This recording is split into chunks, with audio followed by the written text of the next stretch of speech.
Hello YouTube, Mark Aaron here. I'm going to see how far this video goes. It's definitely going to be a long one with a limited audience. Sorry about that. It's about wrestling. Just watched the 2019 installment of WWE's Elimination Chamber. Going to start right off, jump into it with the kickoff show. Going to be honest here, I don't normally watch the kickoff shows. The only reason I did is because I knew I was going to do a review like this. First off, I wish I did a predictions video because every single prediction that I thought would happen, happened. Not necessarily who I wanted to win, but who I thought they'd have win. So that's kind of interesting. Cruiserweight title was the kickoff. Akira Tozawa versus champion Buddy Murphy, Cruiserweight champion. Champion retains, not going to spend too much time on that. I will say I rated the match a B+. Don't know why a match like that was on a kickoff show. Really don't. The kickoff show shouldn't even have a match. It should just be all the talking nonsense that nobody wants to hear anyway. Or review the show like they used to, so you don't have the video packages before the matches. If you watch it, you don't need the review. If you don't watch it, watch the pre-show for all that stuff.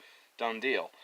Why have a great match like that on a kickoff? Why even have a kickoff with a match? I don't know. So Buddy Murphy retains. Next thing was a Kevin Owens promo, because he'll be back from injury soon, which is great. We need him. He's very entertaining. Always been a favorite.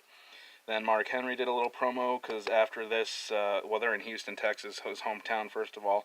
But after this pay-per-view was the Mark Henry story, which is pretty good, too. I watched that as well.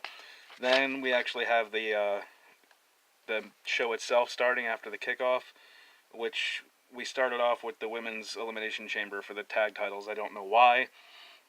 Making history, shouldn't that be the main event? I really thought it would be. I was hoping it would be, but it wasn't. They started it off with that. Start off with the men's. I mean, this should have been last. I don't care what anybody says. Started out with Fabulous Glow came out first. That's Carmella and Naomi. Then the Riot Squad came out. Liv Morgan, Sarah Logan. They were both in pods, as well as the Iconics were in a pod. Billie Kay, Peyton Royce. And the last team to come out for a pod was Nia Jax and Tamina. Then the two teams that are going to start, Mandy Rose and Sonya Deville, versus, and I guess they're calling them Fire and Desire now all of a sudden, because everybody needs a name now all of a sudden. Starting off against the Boston Hug Connection, Sasha Banks and Bayley. And come on, Boston Hug Connection, never liked that name. They could have done better with that, especially, knowing what you're going to do with the team. I mean, hell, legit hugs would have been better than Boston Hug Connection. It's just, don't like it. The match starts off. I'm not going to go through every little thing. That would just take way too long.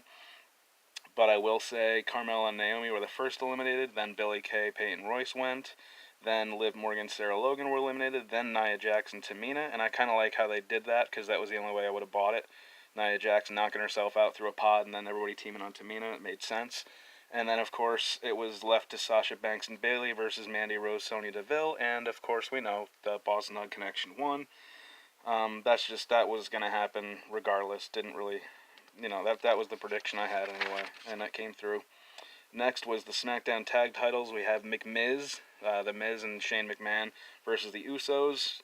Usos were my prediction, and they took the titles. It was an okay match. I gave it a B-. Did I give you my rating on the other one? I don't think I did, but it was just a B anyway. I probably shouldn't even rate these things, because I'm a real easy grader by the looks of it. Before the match, Maurice announced they're having a new baby. Again, even that was predictable. It's like, why else would Maurice come out with The Miz?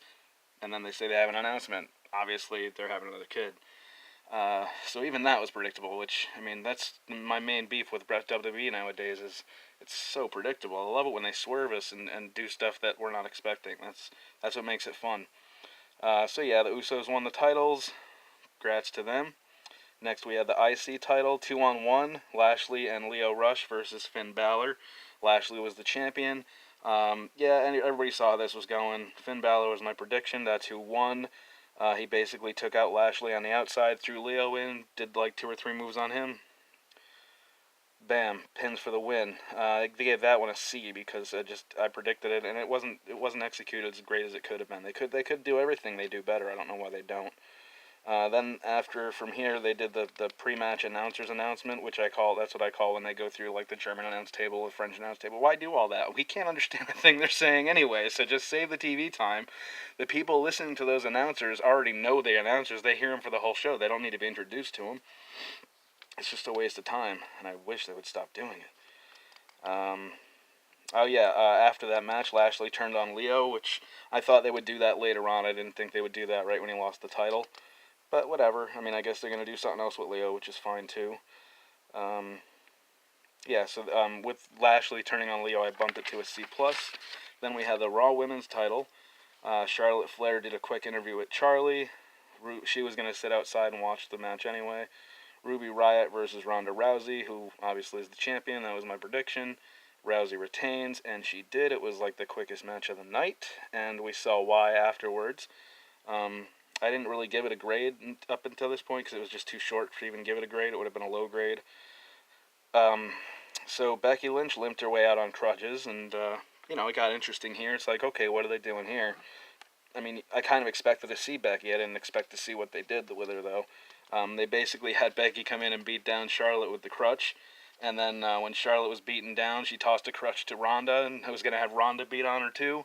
And when Ronda was getting close enough to beat on her, Becky attacked her from behind with a crutch. So, that was pretty good.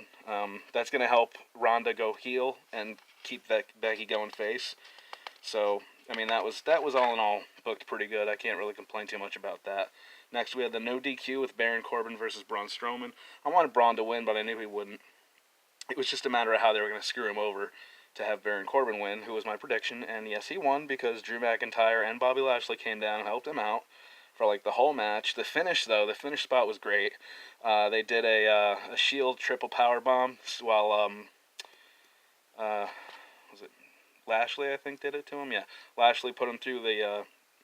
He was standing on the stairs in the ring, and then they put him through two tables stacked on each other, which you don't normally see from WWE. That's usually ECW, like Ring of Honor type of stuff. So that was nice that they did that. I didn't see that finish coming, so that was pretty cool. And then Lacey Evans walked down, I think it was like halfway down the ramp and then right back up. Didn't see the point in that. I mean, to get her some TV time, I guess, but I mean, at least interview her for 2 minutes or something. It was just like, they never do anything like that, so it was just really strange to see. They announced 49 days till WrestleMania. Fastlane's on March 10th, which is the show before WrestleMania. Then we have the men's WWE title, Elimination Chamber. This was the main event, which, again, like I said in the beginning, should have put the women on last. They should have been the main event. They're making history with their women's tag titles. First ever, they say, even though that's not true. I mean, I remember growing up, the Jumping Bomb Angels had women's tag titles. Maybe they're saying first ever because this is WWE women's tag team titles, and back in the day it was WWF women's tag team titles. That's all I could think of for a differential why they're saying first time. They did mention Jumping Bomb Angels and another team eventually, so that was good. I'm glad they brought the history back into it. Anyway, Kofi Kingston was the first one announced. Props to him. He got in after Mustafa Ali was claimed injured, so Kofi took his spot after a gauntlet match that he kicked ass in. And yeah, I know it's all set up and booked, but he's still got to be out there for an hour to do that match to get into this Elimination Chamber. Always respected what these wrestlers do. Always. I wish I could have done it, but I was born with a bad back, so why tempt fate, right? Anyway, so Kofi was announced first. Obviously, he's going in a pod. Jeff Hardy came out next, going in a pod. Randy Orton came out next, going in a pod. AJ Styles, last one to come out and go into a pod. Then we got Samoa Joe starting off the match with the champ Daniel Bryan, who came out with a microphone, and Harper or Rowan, I can't remember which one is with him right now. I think it's Rowan. I want to say Eric Rowan. Either way, they sent Rowan to the back, which doesn't really matter. You're in the Elimination Chamber. How much can he really do? But still, to keep it fair, it was nice to do. Daniel Bryan was definitely the prediction here. I didn't see it going any other way. I mean, it was nice that they had Kofi in the match. I don't see them giving it to Hardy or Kofi. Orton could have won. Styles, I didn't see that either because Daniel Bryan just won it from him recently, so I don't like when they play hot potato. I hope they're getting away from that, and this match hopefully leans into that because they didn't have AJ take it back. They had Samoa Joe going out first, which... don't agree. He was one of the few heels in this match. I mean, it was really him and Orton were the only heels, so you should have taken out Hardy first, I think. But either way, they put Joe out first. Hardy was out second. Styles went out third after an RKO pin. Randy Orton went out next. Kofi pinned him with a Trouble in Paradise, which was nice. They gave Kofi an elimination. You knew they weren't going to give him the win, even though the crowd wanted it. I mean, obviously... It was one of them situations where they might have called an audible in the middle because the crowd was into it for Kofi to win. Didn't happen, though. Styles, then Orton went out. So that was Daniel Bryan versus Kofi to finish. And obviously, Bryan retained after a knee to the face, otherwise known as what? What do you call that, Shinsuke? A Kinshasa? Yeah, I don't know why they're having two guys like that having the same finishing maneuver, but that's what they're doing. Granted, we don't see much of Shinsuke, but still, they all need different finishers. That's always been one of their things, and it's kind of odd to see them moving away from that. Styles has plenty of moves he can do.